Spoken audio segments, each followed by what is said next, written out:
Hello, my brush lads, lasses, and everyone in between. My name is Tyler, and today we are looking at Samurai. That is right, we are going back in time to ancient Kamigawa, because at the time of writing and recording, I did not have any Neon Dynasty Samurai to work with, so hey, maybe I'll update this later to include them. And looking at Sensei Golden Tail in mono white samurai with a twist. But before we get to that twist, remember, if you like what we do here, leave us a comment and subscribe. Now, on to the samurai. Sensei Golden Tail is a legendary 2-1 fox samurai who casts for 1 and a white. He has Bushido 1, meaning that he gets +1/+1 whenever he blocks or becomes blocked. And for 1 and a white, and tap him, you can put a training counter on a creature at sorcery speed. That creature gains Bushido 1 and is a samurai in addition to its other types. Now, I mentioned earlier that this deck has a twist, and that twist is Beef Hunkslab, aka Gideon Jura. Since Gideon can turn himself into a creature, generally with indestructible, you can turn him into a samurai for funsies and go ham on your opponent. Now, since Big Gids is such an important member of the deck, let's start by looking at him. As one can guess, we run every single Gideon Planeswalker in Blackblade, Gideon Jura, Gideon of the Trials, Gideon Ally of Zendikar, Champion of Justice, Martial Paragon, the Oathsworn, and his creature form in Kythian Hero of Akros, who turns into Gideon Battleforged.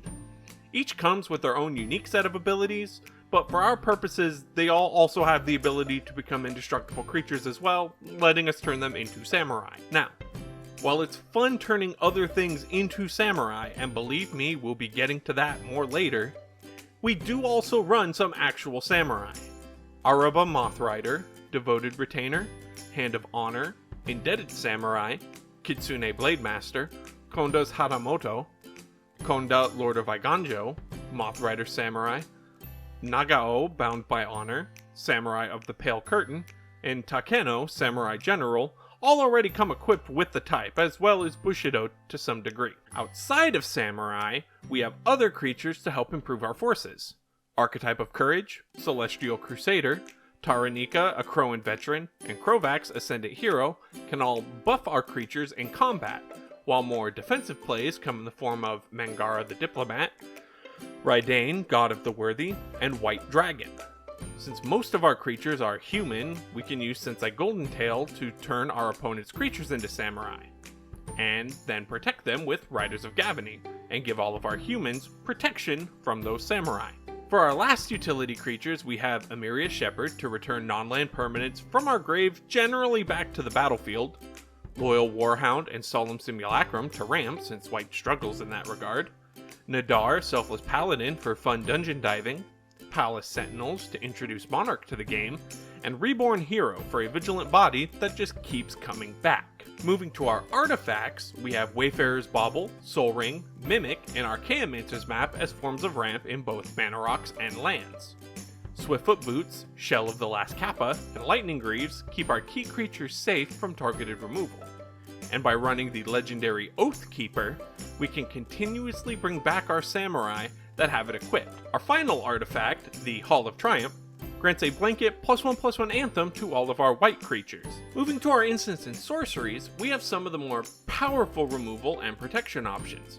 Condemn, Path to Exile, Return to Dust, Swords to Plowshares, and Mass Calcify can keep our opponent's threats to a minimum, while Dawn Charm, Gideon's Sacrifice, Teferi's Protection, and Ghostly Prison can keep us safe from our opponent's hordes. Honor of the Pure, Always Watching, and Glorious Anthem pump our entire team by +1/+1 for as long as they remain out, while Hold the Line can give our entire board +7/+7 for a single turn.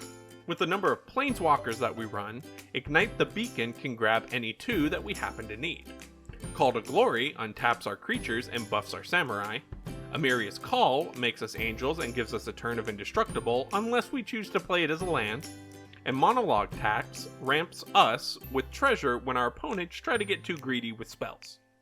Our last handful of non-land cards are Profound Journey for returning a permanent to the battlefield from the graveyard twice thanks to Rebound, Terashi's Grasp in dealing with troublesome artifacts and enchantments, and Pursuit of Knowledge for strange white card draw. Our land base is fairly simple, being a mono-colored deck.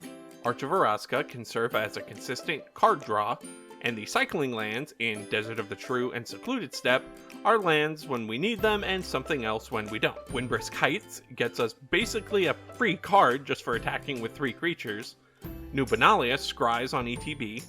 Idyllic Grange puts a +1/+1 counter on a creature if we have 3 other planes.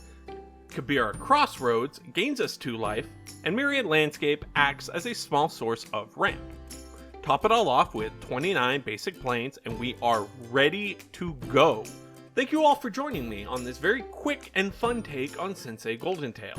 If you'd like to see this deck in a future video, upgraded with Neon Dynasty, let me know down in the comment section below.